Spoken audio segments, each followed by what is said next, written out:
নেপালের বিপক্ষে জয় তুলে নিয়ে সুপার 8-এ দাপটের সঙ্গে জায়গা করে নিয়েছে বাংলাদেশ। তবে এই ম্যাচে ঘটে গেছে অপ্রত্যাশিত ঘটনা, যেখানে সাকিব আল হাসান একটি ক্যাচ ধরে নেপালিদেরকে ভেঙচি দিয়েছেন।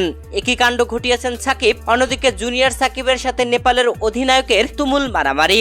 দর্শক, নেপালের বিপক্ষে টি-20 বিশ্বকাপের গ্রুপ পর্বের শেষ ম্যাচে মাঠে নেমেছিল বাংলাদেশ। আর এই ম্যাচে বাংলাদেশ আগে ব্যাট করে 107 রানের টার্গেট দেয় নেপালকে। তার জবাবে ব্যাট করতে নেমে নেপাল শুরু থেকেই রান চাপে পড়ে যায়, যেখানে তানজিম হাসান সাকিব দুর্দান্ত বল করছিলেন। দলীয় তৃতীয় ওভারে তানজিম সাকিব দুর্দান্ত বোলিংয়ে মিডল ওভার তুলে নেন। নেপালের অধিনায়ক রোহিত পাউডেল খেলতেই পারছিল না, তাই তো খোঁচা মেরে বসেন তানজিম হাসান সাকিব। সাকিবও কম নয়, একটিও ছাড় দিলেন না, গিয়ে ধরলেন নেপালের অধিনায়ক রোহিত পাউডেলকে।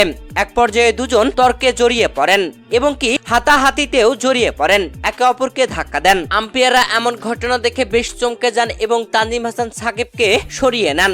ঘটনা অনেক বড় হতে যাচ্ছিল, তবে বাংলাদেশের তানজিম হাসান সাকিবের সহপাঠীরা তাকে সরিয়ে নেন। অন্যদিকে অপর ব্যাটসম্যান রোহিত পাউডেলকেও সরিয়ে নেন। দর্শক, এই ম্যাচে বাংলাদেশ দুর্দান্তভাবে দাপটের সঙ্গে জয় তুলে নিয়েছে 21 রানের, যেখানে তানজিম হাসান সাকিব দারুণ বোলিং করেছেন। 4 ওভার বোলিংয়ে 4 উইকেট তুলে নিয়ে রান দিয়েছেন মাত্র 7।